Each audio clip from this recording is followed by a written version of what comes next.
ಮಿತ್ರರೇ ನಮಸ್ಕಾರ. ಮಿತ್ರರೇ, ಅಕ್ಟೋಬರ್ 13ನೇ ತಾರೀಕು ಅಂದ್ರೆ ನಿನ್ನೆ ಬಹಳ ದೊಡ್ಡ ದಿನ. ಯಾಕೆ ಕೇಳಿದ್ರೆ ಇಸ್ರೇಲ್ ಮತ್ತು ಹಮಾಸ್ ನಡುವೆ ನಡೀತಿದ್ದಂತಹ 2 ವರ್ಷಗಳ ಸುದೀರ್ಘ ಕದನಕ್ಕೆ ಬ್ರೇಕ್ ಬಿದ್ದಿದೆ. ಒಂದು ಶಾಂತಿ ಸ್ಥಾಪನೆ ಆಗಿದೆ. ಈಜಿಪ್ಟ್ನಲ್ಲಿ ಗಾಜಾದ ಶಾಂತಿ ಶೃಂಗಸಭೆ ನಡೀತು. ಟ್ರಂಪ್ ಕೂಡ ಅಲ್ಲಿಗೆ ಬಂದಿದ್ರು. ವಿಶ್ವದ ಅನೇಕ ದೇಶದ ನಾಯಕರು ಅಲ್ಲಿ ಭಾಗಿಯಾಗಿದ್ರು. ಈ ಒಂದು ಶೃಂಗಸಭೆಗೆ ಪ್ರಧಾನಿ ನರೇಂದ್ರ ಮೋದಿ ಅವರಿಗೂ ಕೂಡ ಆಹ್ವಾನ ಇತ್ತು. ಆದರೆ ಭಾರತ ಇದನ್ನು ಅಷ್ಟು ಸೀರಿಯಸ್ ಆಗಿ ತೆಗೆದುಕೊಂಡಿರಲಿಲ್ಲ. ಮೋದಿ ಅಲ್ಲಿ ಹೋಗೋದಕ್ಕೆ ಯಾವುದೇ ರೀತಿಯಲ್ಲೂ ಉತ್ಸಾಹ ತೋರಿಸಿಲ್ಲ. ಅದು ಅಲ್ಲದೆ ಆ ಶೃಂಗಸಭೆಗೆ ಹೆಚ್ಚಿನ ಪ್ರಾಮುಖ್ಯತೆಯನ್ನು ಕೊಡೋದಕ್ಕೂ ಕೂಡ ನಿರ್ಧಾರ ಮಾಡಿಲ್ಲ. ಅದು ಹೇಗೆ ಗೊತ್ತಾಗುತ್ತೆ ಅಂತಂದ್ರೆ, ಭಾರತ ಅಲ್ಲಿ ಕಳುಹಿಸಿದ್ದು ಭಾರತದ ವಿದೇಶಾಂಗ ಇಲಾಖೆಯ ರಾಜ್ಯ ಮಂತ್ರಿಯನ್ನ. ಟೆಕ್ನಿಕಲಿ ಹೇಳಬೇಕು ಅಂತಂದ್ರೆ ಡೆಪ್ಯೂಟಿ ಫಾರಿನ್ ಮಿನಿಸ್ಟರ್ ಅನ್ನ ಭಾರತ ಕಳುಹಿಸಿತ್ತು. ನಮ್ಮಲ್ಲಿ ಉಪಸಚಿವ ಅನ್ನುವಂತ ಹುದ್ದೆ ಇಲ್ಲದ ಕಾರಣದಿಂದಾಗಿ ರಾಜ್ಯ ಸಚಿವ ಅಂತ ಬಳಸ್ತೀವಿ. ಮೋದಿ ಈ ಶೃಂಗಸಭೆಯನ್ನ ಸ್ಕಿಪ್ ಮಾಡಿದ್ರ ಬಗ್ಗೆ ಅನೇಕ ರೀತಿಯ ವ್ಯಾಖ್ಯಾನಗಳು ಕೇಳಿ ಬರ್ತಾ ಇದ್ವು. ಕೆಲವರು ಟೀಕೆ ಕೂಡ ಮಾಡಿದ್ರು. ಬಹುತೇಕ ಜಿಯೋಪೊಲಿಟಿಕಲ್ ಎಕ್ಸ್ಪರ್ಟ್ಸ್ಗಳು ಏನು ಹೇಳ್ತಾ ಇದ್ರು ಅಂತಂದ್ರೆ, ಪ್ರಧಾನಿ ನರೇಂದ್ರ ಮೋದಿ ಅವರು ಅಲ್ಲಿಗೆ ಯಾಕೆ ಹೋಗಿಲ್ಲ ಅಂತಂದ್ರೆ, ಟ್ರಂಪ್ ಅಲ್ಲಿಗೆ ಬರ್ತಾ ಇದ್ದಾರೆ. ಟ್ರಂಪ್ ಅನ್ನ ಭೇಟಿ ಆಗೋದಕ್ಕೆ ಈ ಸಂದರ್ಭದಲ್ಲಿ ಮೋದಿಗೆ ಇಷ್ಟ ಇಲ್ಲ, ಹೀಗಾಗಿ ಸ್ವಲ್ಪ ಅವಾಯ್ಡ್ ಮಾಡಿರಬಹುದು ಅಂತ ಕೆಲವರು ವ್ಯಾಖ್ಯಾನ ಮಾಡಿದ್ರು. ಇನ್ನು ಶಶಿ ತರೂರ್ರಂತಹ ಕಾಂಗ್ರೆಸ್ನ ನಾಯಕರು ಮೋದಿ ಅಲ್ಲಿ ಹೋಗದೆ ಇರೋದ್ರ ಬಗ್ಗೆ ಅಸಮಾಧಾನ ಕೂಡ ವ್ಯಕ್ತಪಡಿಸಿದ್ರು. ಇದೇನು ಕಾರ್ಯತಂತ್ರವಾ ಅಥವಾ ತಪ್ಪಿದ ಅವಕಾಶವಾ ಅಂತ ಪ್ರಶ್ನೆ ಮಾಡಿದ್ರು. ಆದ್ರೆ ಮೋದಿ ಅಲ್ಲಿಗೆ ಹೋಗದೆ ಗ್ರೇಟ್ ಆಗಿದ್ದಾರೆ. ಅಷ್ಟು ಮಾತ್ರ ಅಲ್ಲ, ಬಹಳ ದೊಡ್ಡ ಆಪತ್ತಿನಿಂದ ಬಚಾವಾಗಿದ್ದಾರೆ. ಮೋದಿ ಏನಾದ್ರೂ ಅಲ್ಲಿಗೆ ಹೋಗಿದ್ದೆ ಆದ್ರೆ ಒಂದು ದೊಡ್ಡ ಬ್ಲಂಡರೇ ನಡೆದು ಹೋಗ್ತಾ ಇತ್ತು. ಟ್ರಂಪ್ ಅಲ್ಲಿ ನರೇಂದ್ರ ಮೋದಿ ಅವರಿಗೆ ಕೆಡ್ಡ ತೋಡ್ಕೊಂಡು ಕಾಯ್ತಾ ಇದ್ರು. ಮೋದಿಯ ಬರುವಿಕೆಯ ನಿರೀಕ್ಷೆಯಲ್ಲಿ ಕೂಡ ಇದ್ರು. ಆದರೆ ಭಾರತ ಸರ್ಕಾರ ಇರಬಹುದು, ಭಾರತದ ವಿದೇಶಾಂಗ ಇಲಾಖೆ ಇರಬಹುದು, ಅವರ ಜಾಣತನದ ಕಾರಣದಿಂದಾಗಿ ಟ್ರಂಪ್ ತೋಡದಂತಹ ಕೆಡ್ಡಕ್ಕೆ ಟ್ರಂಪ್ ಅನ್ನೂ ಬೀಳಿಸೋದ್ರ ಜೊತೆಗೆ ಪಾಕಿಸ್ತಾನದ ಪ್ರಧಾನಿಯನ್ನ ಕೂಡ ಅಡ್ಡಡ್ಡ ಮಲಗಿಸಿದ್ದಾರೆ. ಮಿತ್ರರೇ, ಬಹಳ ಇಂಟ್ರೆಸ್ಟಿಂಗ್ ವಿಚಾರ. ಈ ವಿಡಿಯೋದಲ್ಲಿ ನಿಮಗೆ ಡೀಟೇಲ್ ಆಗಿ ತಿಳಿಸ್ಕೊಡ್ತೀನಿ.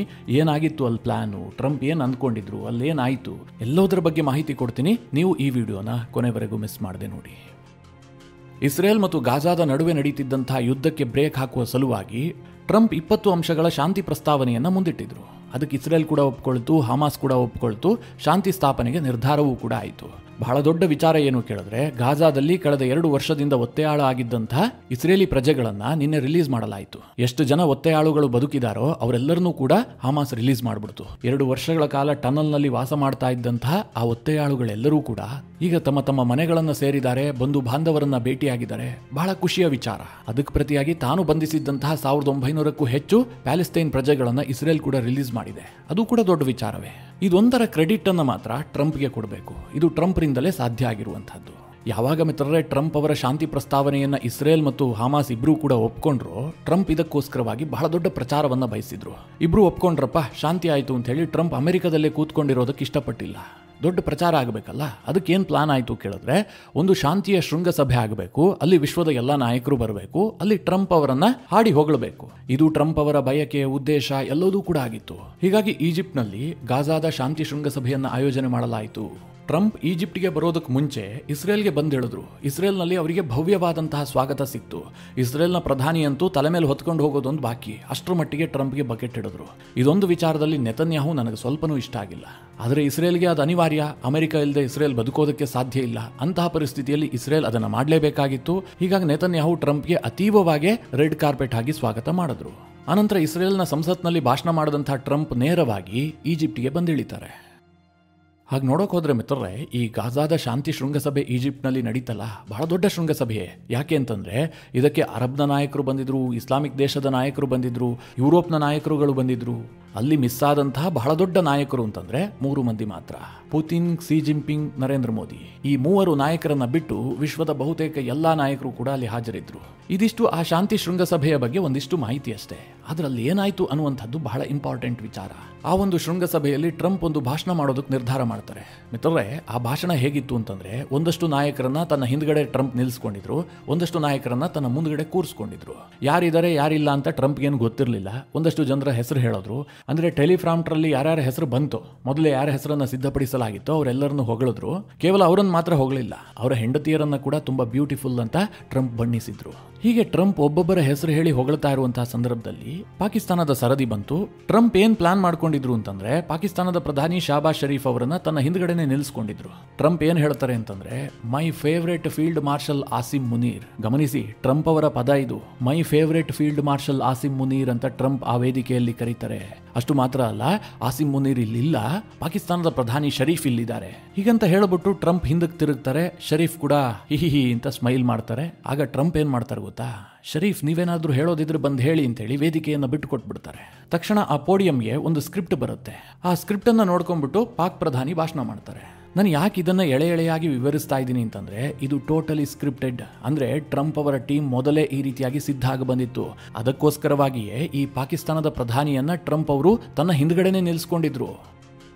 ಆಗ ಮಾತನಾಡಿದಂತಹ ಪಾಕಿಸ್ತಾನದ ಪ್ರಧಾನಿ ಏನ್ ಹೇಳ್ತಾರೆ ಗೊತ್ತಾ, ಇವತ್ತು ತುಂಬಾ ಗ್ರೇಟೆಸ್ಟ್ ಆದಂತಹ ಡೇ, ಸದ್ಯದ ಇತಿಹಾಸದಲ್ಲಿ ದಾಖಲಿಸಬಹುದಾದಂತಹ ದಿನ. ಕಾರಣ ಏನು ಕೇಳಿದ್ರೆ, ಇವತ್ತು ಶಾಂತಿಯ ಸಾಧನೆಯಾಗಿದೆ. ಇದು ಸುಮ್ಮನೆ ಆಗಿಲ್ಲ. ಇದು ಯಾರ ಕಾರಣದಿಂದ ಆಗಿದೆ ಅಂತಂದ್ರೆ ಟ್ರಂಪ್ ಅವರ ಕಾರಣದಿಂದ ಆಗಿದೆ. ಟ್ರಂಪ್ ಅವರು ಈ ಶಾಂತಿ ಸ್ಥಾಪನೆಗೋಸ್ಕರವಾಗಿ ಹಗಲು ರಾತ್ರಿ ದುಡಿದಿದ್ದಾರೆ, ತಿಂಗಳುಗಳ ಕಾಲ ಶ್ರಮ ಪಟ್ಟಿದ್ದಾರೆ. ಪಾಕಿಸ್ತಾನ ಈ ಹಿಂದೆ ಅವರಿಗೆ ನೊಬೆಲ್ ಪ್ರಶಸ್ತಿ ಬರಬೇಕು ಅಂತ ಹೇಳಿ ನಾಮಿನೇಟ್ ಮಾಡಿತ್ತು. ಭಾರತ ಮತ್ತು ಪಾಕಿಸ್ತಾನದ ನಡುವೆ ಯುದ್ಧ ಆಯ್ತಲ್ಲ, ಆ ಸಂದರ್ಭದಲ್ಲಿ ಯುದ್ಧ ನಿಲ್ಲಿಸೋದಕ್ಕೆ ಟ್ರಂಪ್ ಅವರ ಎಫರ್ಟ್ ಔಟ್ ಸ್ಟ್ಯಾಂಡಿಂಗ್. ಭಾರತ ಮತ್ತು ಪಾಕಿಸ್ತಾನದ ನಡುವೆ ಬಹಳ ಭೀಕರವಾದಂತಹ ಯುದ್ಧ ಆಗ್ತಾ ಇತ್ತು. 4 ದಿನಕ್ಕೆ ಯುದ್ಧ ಎಷ್ಟು ತೀವ್ರಗೊಂಡಿತ್ತು ಅಂತಂದ್ರೆ ಊಹೆ ಮಾಡೋದಕ್ಕೂ ಸಾಧ್ಯ ಇಲ್ಲ. 2 ನ್ಯೂಕ್ಲಿಯರ್ ದೇಶದ ನಡುವೆ ಯುದ್ಧ ಉಲ್ಬಣಿಸಿತ್ತು. ಅಂತಹ ಸಂದರ್ಭದಲ್ಲಿ ಟ್ರಂಪ್ ಅವರ ಟೀಮ್ ಮಧ್ಯಪ್ರವೇಶ ಮಾಡಿ, ಟ್ರಂಪ್ ಅವರು ಕೂಡ ಸ್ವತಃ ಉತ್ಸಾಹವನ್ನ ತೋರಿಸಿ ಯುದ್ಧ ವಿರಾಮ ಘೋಷಿಸುವಲ್ಲಿ ಬಹಳ ದೊಡ್ಡ ಪಾತ್ರವನ್ನು ನಿಭಾಯಿಸಿದ್ದಾರೆ. ಮಿಲಿಯನ್ ಗಟ್ಟಲೆ ಜನರ ಜೀವವನ್ನು ಉಳಿಸಿದ್ದಾರೆ. ಮಿತ್ರರೇ, ಇದನ್ನೆಲ್ಲ ಹೇಳ್ತಾ ಇರೋದು ಯಾರು? ಪಾಕಿಸ್ತಾನದ ಪ್ರಧಾನಿ ಶಾಬಾಜ್ ಶರೀಫ್. ಮಿತ್ರರೇ, ಇಷ್ಟಕ್ಕೆ ಪಾಕ್ ಪ್ರಧಾನಿ ಬಕೆಟ್ ಹಿಡಿಯೋದನ್ನ ನಿಲ್ಲಿಸೋದಿಲ್ಲ. ಮುಂದುವರೆದು ಹೇಳ್ತಾರೆ, ನೊಬೆಲ್ಗೆ ಟ್ರಂಪ್ ಅಂತಹ ಅರ್ಹವಾದಂತಹ ವ್ಯಕ್ತಿನೇ ಇಲ್ಲ. ಹೀಗಾಗಿ ಪಾಕಿಸ್ತಾನ ಪುನಃ ಟ್ರಂಪ್ ಅವರನ್ನ ನೊಬೆಲ್ ಶಾಂತಿ ಪುರಸ್ಕಾರಕ್ಕೋಸ್ಕರವಾಗಿ ನಾಮಿನೇಟ್ ಮಾಡ್ತಾ ಇದೆ. ಅಂದ್ರೆ ಮುಂದಿನ ವರ್ಷ ನೊಬೆಲ್ ಕೊಡ್ತಾರಲ್ಲ, ಆಗ್ಲಾದ್ರೂ ಟ್ರಂಪ್ಗೆ ಕೊಡಲೇಬೇಕು ಅಂತೇಳಿ ಪಾಕ್ ಪ್ರಧಾನಿ ಪುನಃ ನಾಮಿನೇಟ್ ಮಾಡುವಂತಹ ಕೆಲಸ ಮಾಡಿದ್ರು. ಮಿತ್ರರೇ, ಟ್ರಂಪ್ ಅವರಿಗೆ ಯಾವಾಗ ನೊಬೆಲ್ ಕೈ ತಪ್ತೋ ಆಗ್ಲೇ ನಿಮಗೊಂದು ಮಾತನ್ನ ಹೇಳಿದ್ದೆ, ಟ್ರಂಪ್ ಅವರ ಈ ಪ್ರಯತ್ನ ಇಲ್ಲಿಗೆ ನಿಲ್ಲೋದಿಲ್ಲ, ಇದು ಕಂಟಿನ್ಯೂ ಆಗುತ್ತೆ ಅಂತ. ಈಗ ಗಾಜಾದ ಶಾಂತಿಯ ಶೃಂಗಸಭೆಯ ವೇಳೆ ಪಾಕಿಸ್ತಾನದ ಪ್ರಧಾನಿ ಶಾಬಾಜ್ ಶರೀಫ್ ಅನ್ನು ಬಳಸಿಕೊಂಡು ಪುನಃ ತನ್ನ ಬಯಕೆಯನ್ನು ವ್ಯಕ್ತಪಡಿಸಿದ್ದಾರೆ ಅಷ್ಟೇ. ಇಷ್ಟು ಹೇಳದಂತಹ ಶಾಬಾಜ್ ಶರೀಫ್ ಗಾಜಾದಲ್ಲಿ ಶಾಂತಿ ಸ್ಥಾಪನೆ ಮಾಡಿದ್ದಕ್ಕಾಗಿ ನಾನು ನಿಮಗೊಂದು ಸೆಲ್ಯೂಟ್ ಮಾಡ್ತಾ ಇದ್ದೀನಿ. ದೊಡ್ಡ ಪುಣ್ಯ ಏನ್ ಗೊತ್ತಾ, ಅಲ್ಲಿ ಸಾಕಷ್ಟು ವಿಶ್ವದ ನಾಯಕರಿದ್ರು. ಇಲ್ಲದೆ ಹೋದ್ರೆ ಈ ಪಾಕಿಸ್ತಾನದ ಪ್ರಧಾನಿ ಬಕೆಟ್ ಹಿಡಿತಾ ಯಾವ ಲೆವೆಲ್ಗೆ ಹೋಗ್ಬಿಟ್ರು ಅಂತಂದ್ರೆ, ಇನ್ನೇನು ಬಗ್ಬಿಟ್ಟು ಟ್ರಂಪ್ ಅವರ ಕಾಲು ಹಿಡ್ಕೋಬೇಕು, ಬೂಟ್ ನೆಕ್ಕೋದೊಂದು ಬಾಕಿ. ಆ ಲೆವೆಲ್ಗೆ ಪಾಕಿಸ್ತಾನದ ಪ್ರಧಾನಿ ಎಕ್ಸೈಟ್ ಆಗ್ಬಿಟ್ರು. ಶರೀಫ್ ಮಾತನಾಡಿದಂತಹ ಒಂದು ಚಿಕ್ಕ ವಿಡಿಯೋ ಕ್ಲಿಪ್ ಪ್ಲೇ ಮಾಡ್ತೀನಿ, ನೋಡಿ, ಎಂಜಾಯ್ ಮಾಡಿ, ಅನಂತರ ವಿಚಾರಕ್ಕೆ ಬರೋಣ. I would say that Pakistan had nominated President Donald Trump for Nobel Peace Prize for his outstanding, extraordinary contributions to first stop war between India and Pakistan. Mr. President, I would like to salute you for your exemplary leadership, visionary leadership, and I think that you are the man this world needed most at this point in time. ಲೈವ್ನಲ್ಲಿ ಈ ಘಟನೆಯನ್ನು ನೋಡುವಂತಹ ಸಂದರ್ಭದಲ್ಲಿ ನನಗೆ ನಗು ತಡ್ಕೊಳ್ಳೋದಕ್ಕಾಗಿಲ್ಲ. ನಾನು ಸಾಮಾನ್ಯವಾಗಿ ಇಂತಹ ಎಲ್ಲ ಶೃಂಗಸಭೆಗಳು ಲೈವ್ ಟೆಲಿಕಾಸ್ಟ್ ಆಗ್ತಾ ಇರುವಂತಹ ಸಂದರ್ಭದಲ್ಲಿ ಅದನ್ನು ನೋಡೋದುಂಟು. ಆದರೆ ಇದೇ ಫಸ್ಟ್ ಟೈಮ್ ಇಂತಹ ದೊಡ್ಡ ಶೃಂಗಸಭೆಯಲ್ಲಿ ಇಂತಹದೂ ಒಂದು ಡ್ರಾಮಾ ನಡೀಬಹುದು ಅಂತ ನನಗೆ ಗೊತ್ತಾಗಿತ್ತು. ಈ ಶಾಬಾಜ್ ಶರೀಫ್ ನಾಟಕ ಮಾಡ್ತಿರೋದು ಅಲ್ಲಿದ್ದಂಥವರಿಗೆ ಎಷ್ಟರ ಮಟ್ಟಿಗೆ ಮುಜುಗರ ತರ್ತಾ ಇತ್ತು ಅಂತಂದ್ರೆ, ಹಿಂದೆ ನಿಂತಹ ಯುಕೆಯ ಪ್ರಧಾನಿ ಕಿಯರ್ ಸ್ಟಾರ್ಮರ್ ಮತ್ತು ಇಟಲಿಯ ಪ್ರಧಾನಿ ಜಾರ್ಜಿಯಾ ಮೆಲೋನಿ ಅವರ ಬಾಡಿ ಲ್ಯಾಂಗ್ವೇಜ್ ನಲ್ಲೇ ನೀವು ಅರ್ಥ ಮಾಡ್ಕೊಳ್ಬಹುದಾಗಿತ್ತು. ಅವರಿಬ್ಬರಿಗೂ ಕೂಡ ನಗು ತಡ್ಕೊಳ್ಳೋದಕ್ಕಾಗ್ತಾ ಇಲ್ಲ. ಆದ್ರೆ ಮುಂದೆ ಕ್ಯಾಮರಾ ಇದೆ, ನಾಯಕರುಗಳಿದ್ದಾರೆ, ಹೀಗಾಗಿ ಮುಕ್ತವಾಗಿ ನಗಾಡೋದಕ್ಕಾಗದೆ, ಆ ಒಂದು ಸಿಚುವೇಶನ್ ಅನ್ನ ಎಂಜಾಯ್ ಮಾಡೋದಕ್ಕಾಗದೆ ಒದ್ದಾಡ್ತಿದ್ದಂತೆ ಕಂಡು ಬಂತು. ಹೀಗೆ ಶಾಬಾಜ್ ಶರೀಫ್ ಭಾಷಣ ಮುಗಿಸ್ತಿದ್ದ ಹಾಗೆ ಟ್ರಂಪ್ ಮತ್ತೆ ವೇದಿಕೆಗೆ ಬರ್ತಾರೆ. ಆಗ ಭಾರತದ ಸರದಿ ಬರುತ್ತೆ. ಟ್ರಂಪ್ ಏನ್ ಹೇಳ್ತಾರೆ ಗೊತ್ತಾ, ಭಾರತ ಬಹಳ ಗ್ರೇಟ್ ಕಂಟ್ರಿ, ನನ್ನ ಟಾಪ್ ಲೆವೆಲ್ನ ಸ್ನೇಹಿತ. ಹೀಗೆ ಹೇಳ್ತಾನೆ ಭಾರತ ಮತ್ತು ಪಾಕಿಸ್ತಾನ ಒಟ್ಟಿಗೆ ಸಾಗುತ್ತೆ. ಹೀಗಂತ ಪಾಕಿಸ್ತಾನದ ಪ್ರಧಾನಿಯ ಕಡೆಗೆ ಟ್ರಂಪ್ ತಿರುಗುತ್ತಾರೆ. ಆಗ ಪಾಕಿಸ್ತಾನದ ಪ್ರಧಾನಿ ಹಿಹಿಹಿಹಿಹಿ ಅಂತ ನಗುತ್ತಾನೆ. ಹೇಗಿತ್ತು ಆ ಸನ್ನಿವೇಶ ಅನ್ನೋದಕ್ಕೆ ಒಂದು ಚಿಕ್ಕ ವಿಡಿಯೋ ತುಣುಕು ನೋಡಿ, ನಿಮಗೆ ಗೊತ್ತಾಗುತ್ತೆ. India is a great country with a very good friend of mine at the top, and he's just done a fantastic job, and I think that Pakistan and India are going to live very nicely together, right? That's not a very, they are. ಈ ಗಾಜಾದ ಶೃಂಗಸಭೆ ನಡೀತಲ್ಲ, ಅಲ್ಲಿ ಒಂದು comedy character ಬೇಕಾಗಿತ್ತು. ಅದಕ್ಕೆ ಪಾಕಿಸ್ತಾನದ ಪ್ರಧಾನಿಯನ್ನ ಆರಿಸಿ invite ಮಾಡದಂತೆ ಕಂಡು ಬಂತು ನನಗೆ. ಮಿತ್ರರೇ, ನಿನ್ನೆ ಪಾಕಿಸ್ತಾನದಲ್ಲಿ ಏನೇನು ಘಟನೆ ಆಯಿತು ಅಂತ ನಿಮಗೆ ವಿವರವಾಗಿ ತಿಳಿಸಿದ್ದೆ. ಇಡೀ ಪಾಕಿಸ್ತಾನಕ್ಕೆ ಬೆಂಕಿ ಬಿದ್ದಿದೆ. ಒಂದು ವರದಿಯ ಪ್ರಕಾರ 250ಕ್ಕೂ ಹೆಚ್ಚು ಜನ ಸತ್ತೋಗಿದ್ದಾರೆ ಎನ್ನುವಂತ ಮಾಹಿತಿ ಇದೆ. ಆದ್ರೆ ಅದು ದೃಢಪಟ್ಟಿಲ್ಲ. ಹೀಗಾಗಿ ನಾನು ಇಷ್ಟೇ ಜನ ಸತ್ತೋಗಿದ್ದಾರೆ ಅಂತ ಹೇಳ್ತಾ ಇಲ್ಲ. ಪಾಕಿಸ್ತಾನದ ಬಹುತೇಕ ಎಲ್ಲಾ ಪ್ರಮುಖ ನಗರಗಳು ಕೂಡ ಹೊತ್ತಿ ಉರಿದಿದ್ದಾವೆ. ಅದರಲ್ಲೂ ಪಂಜಾಬ್ ಪ್ರಾಂತ್ಯದಲ್ಲಿ ಯಾವ ಮಟ್ಟದ ಪ್ರತಿಭಟನೆ ಆಗಿದೆ ಅಂತಂದ್ರೆ ನೀವು ಊಹೆ ಮಾಡೋದಕ್ಕೂ ಸಾಧ್ಯ ಇಲ್ಲ. ಪಾಕಿಸ್ತಾನದ ಕಟ್ಟರ್ ಇಸ್ಲಾಮಿಕ್ ಸಂಘಟನೆಯಾದಂಥ ತೆಹರೀಕಿ ಲಬೈಕ್ನ ಲೀಡರ್ ಸಾದ್ ಹುಸೈನ್ ರಿಜ್ವಿ ಬದುಕಿದಾನೋ ಸತ್ತಿದಾನೋ ಏನೂ ಕೂಡ ಗೊತ್ತಿಲ್ಲ. ಆತ ಕಣ್ಮರೆಯಾಗಿದ್ದಾನೆ. ಕೆಲ ವರದಿಯ ಪ್ರಕಾರ ಆತ ಸತ್ತೋಗಿದ್ದಾನೆ ಅಂತ ಹೇಳಲಾಗ್ತಾ ಇದೆ. ಇನ್ನು ಕೆಲ ವರದಿಯ ಪ್ರಕಾರ ಆತ ಸತ್ತೋಗಿದ್ದಾನೆ, ಆತನ ಡೆಡ್ ಬಾಡಿಯನ್ನ ಪೊಲೀಸರೇ ಮುಚ್ಚಿಟ್ಟಿದ್ದಾರೆ ಹೀಗಂತ ಕೂಡ ವರದಿ ಆಗ್ತಾ ಇದೆ. ನಾನು ಆ ಬಗ್ಗೆ ವಿಡಿಯೋ ಮಾಡಿ ನಿಮಗೆ ನಿನ್ನೆನೆ ತಿಳಿಸ್ಕೊಟ್ಟಿದ್ದೀನಿ. ಒಂದು ವೇಳೆ ಮಿತ್ರರೇ, ಈ ಸಾದ್ ಹುಸೈನ್ ರಿಜ್ವಿ ಏನಾದರೂ ನಿಜವಾಗ್ಲೂ ಸತ್ತಿದ್ದೇ ಆದ್ರೆ, ಈ ವಿಚಾರ ಹೊರ ಬಂದಿದ್ದೇ ಆದ್ರೆ ಪಾಕಿಸ್ತಾನದಲ್ಲಿ ಆಂತರಿಕ ಯುದ್ಧ ಆಗಿ ಹೋಗುತ್ತೆ. ಆತ ಕಟ್ಟರ್ ಇಸ್ಲಾಮಿಕ್ ನಾಯಕ. ಆತನಿಗೆ ಮಿಲಿಯನ್ಸ್ ಆಫ್ ಫಾಲೋವರ್ಸ್ ಇದ್ದಾರೆ. ಅಂದ್ರೆ ನಾನು ಏನು ಹೇಳ್ತಾ ಇದ್ದೀನಿ ಅಂತಂದ್ರೆ, ಪಾಕಿಸ್ತಾನದಲ್ಲಿ ಈಗಾಗಲೇ ಗಾಜಾದ ವಿಚಾರವಾಗಿ ಪ್ರತಿಭಟನೆ ಆಗ್ತಾ ಇದೆ. ಇನ್ನೂ ಈ ಪ್ರತಿಭಟನೆ ಜಾಸ್ತಿ ಆಗುವಂತ ಸಾಧ್ಯತೆಗಳು ಕಂಡು ಬರ್ತಾ ಇದೆ.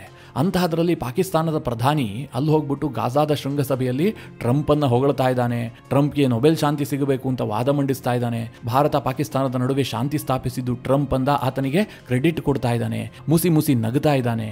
ಅದೇ ಒಂದು ಗಾದೆ ಮಾತಿದೆಯಲ್ಲ, ರೋಮ್ ಹೊತ್ತಿ ಉರಿಯುವಂತಹ ಸಂದರ್ಭದಲ್ಲಿ ಅಲ್ಲಿನ ರಾಜ ಪಿಟೀಲ್ ಕುಯ್ತಾ ಇದ್ದ ಅಂತ. ಅದೇ ರೀತಿಯಾಗಿ ಶಾಬಾಜ್ ಶರೀಫ್ ಕಂಡು ಬಂದ ನಿನ್ನೆ. ಮಿತ್ರರೇ, ಟ್ರಂಪ್ ನನಗೆ ಯಾವಾಗಲೂ ಕೂಡ ಭಾರತ ವಿರೋಧಿ ಅಂತ ಅನಿಸೋದಕ್ಕೆ ಶುರುವಾಗಿತ್ತು. ಆದರೆ ಇತ್ತೀಚಿನ ಬೆಳವಣಿಗೆಯನ್ನು ನೋಡ್ತಾ ಇದ್ರೆ ಟ್ರಂಪ್ ತನಗೆ ಗೊತ್ತಿದ್ದೋ ಗೊತ್ತಿಲ್ಲದೆಯೋ ಕೈಗೊಳ್ತಾ ಇರುವಂತಹ ಕೆಲ ನಿರ್ಧಾರಗಳಿದೆಯಲ್ಲ, ಇದನ್ನು ನೋಡಿದಾಗ ಟ್ರಂಪ್ ನಿಜವಾಗ್ಲೂ ಕೂಡ ಭಾರತಕ್ಕೆ ಆಪ್ತ ಮಿತ್ರ ಅಂತ ಅನಿಸೋದಕ್ಕೆ ಶುರುವಾಗಿದೆ.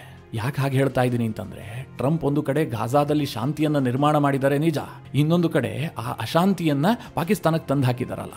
ಗಾಜಾದ ವಿಚಾರದಲ್ಲಿ ಪಾಕಿಸ್ತಾನ ಹೊತ್ತಿ ಉರಿಯುವಂತೆ ಮಾಡಿದಾರಲ್ಲ. ನಿಮಗೆ ನೆನಪಿರಲಿ ಮಿತ್ರರೇ, ಪಾಕಿಸ್ತಾನದ ಕಟ್ಟರ್ ಪಂಥೀಯರಿದಾರಲ್ಲ, ಅವರಿಗೆ ಅಮೆರಿಕ ಕಂಡ್ರೆ ಸುತಾರಾಮ್ ಆಗೋದಿಲ್ಲ. ಅವ್ರು ಯಾವುದೇ ಕಾರಣಕ್ಕೂ ಅಮೆರಿಕವನ್ನು ಇಷ್ಟಪಡೋದೇ ಇಲ್ಲ. ಈ ಕಟ್ಟರ್ ಇಸ್ಲಾಮಿಕ್ ಸಂಘಟನೆಗಳು ಏನ್ ಬಯಸ್ತಾವ ಗೊತ್ತಾ? Death to America, death to Israel. ಇದು ಅವರ ಘೋಷವಾಕ್ಯ. ಹೀಗಿರುವಂತಹ ಸಂದರ್ಭದಲ್ಲಿ ಪಾಕಿಸ್ತಾನದ ಪ್ರಧಾನಿ ಟ್ರಂಪ್ ಅನ್ನ ಹಾಡಿ ಹೊಗಳ್ತಾ ಇದ್ರೆ ಅದು ಪಾಕಿಸ್ತಾನದಲ್ಲಿ ಬೆಂಕಿ ಹಚ್ಚದೆ ಬಿಡುತ್ತಾ? ಇದಿಷ್ಟು ಪಾಕಿಸ್ತಾನದ ವಿಚಾರವಾದ್ರೆ, ಆ ಗಾಜಾದ ಶಾಂತಿ ಶೃಂಗಸಭೆಗೆ ಭಾರತದ ಪ್ರಧಾನಿ ನರೇಂದ್ರ ಮೋದಿ ಅವರಿಗೂ ಕೂಡ ಆಹ್ವಾನವನ್ನು ಕಳುಹಿಸಲಾಗಿತ್ತು. ಖುದ್ದು ಈಜಿಪ್ಟ್ನ ಅಧ್ಯಕ್ಷರಾದಂತಹ ಅಬ್ದುಲ್ ಫತೇ ಅಲ್ ಸಿಸಿ ಅವರೇ ಪ್ರಧಾನಿ ನರೇಂದ್ರ ಮೋದಿ ಅವರಿಗೆ ಕರೆ ಮಾಡಿ ಇನ್ವೈಟ್ ಮಾಡಿದ್ರು. ಇನ್ನೊಂದು ಕಡೆಯಲ್ಲಿ ಅಮೆರಿಕದ ಕಡೆಯಿಂದಲೂ ಕೂಡ ಇನ್ವಿಟೇಷನ್ ಬಂದಿತ್ತು ಅನ್ನುವಂತ ಮಾಹಿತಿ ಇದೆ. ಆದರೆ ಪ್ರಧಾನಿ ನರೇಂದ್ರ ಮೋದಿ ಅವರು ಅಲ್ಲಿ ಹೋಗೋದಕ್ಕಷ್ಟು ಇಂಟ್ರೆಸ್ಟ್ ತೋರಿಸಿಲ್ಲ.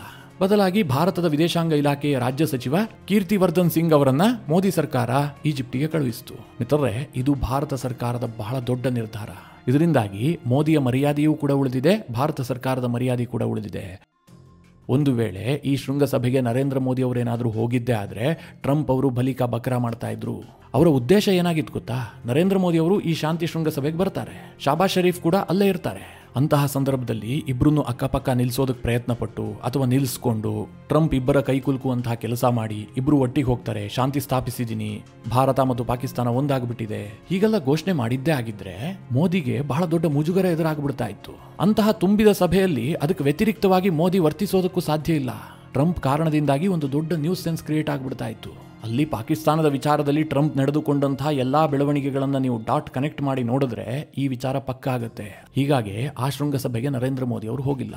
ಮಿತ್ರರೇ, ಒಬ್ಬ ದೊಡ್ಡ ನಾಯಕನಾಗಿ ರೂಪುಗೊಳ್ಳೋದೇ ಇಂತಹ ಸಂದರ್ಭದಲ್ಲಿ.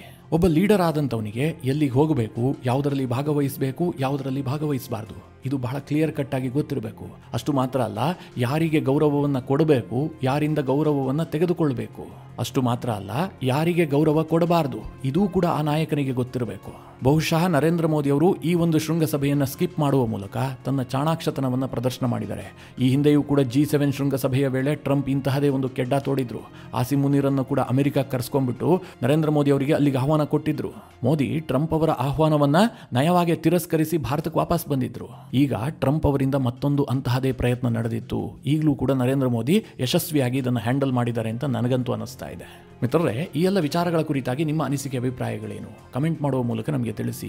ಹಾಗೆ ನಿಮಗೆ ಈ ವಿಡಿಯೋ ಇಷ್ಟವಾದರೆ ಲೈಕ್ ಮಾಡಿ. ಜೊತೆಗೆ ನೀವಿನ್ನೂ ನಿಮ್ಮ ನೆಚ್ಚಿನ ಸಂಸ್ಕಾರ ಸೌರಭ ಯೂಟ್ಯೂಬ್ ಚಾನಲ್ನ ಸಬ್ಸ್ಕ್ರೈಬ್ ಮಾಡಿಲ್ಲ ಅಂತಾದರೆ ಈ ಕೂಡಲೇ ಸಬ್ಸ್ಕ್ರೈಬ್ ಮಾಡಿ. ಮುಂದಿನ ಎಲ್ಲ ಅಪ್ಡೇಟ್ಗಳ ನೋಟಿಫಿಕೇಷನ್ಗಾಗಿ ಬೆಲ್ ಐಕಾನ್ ಒತ್ತಿ.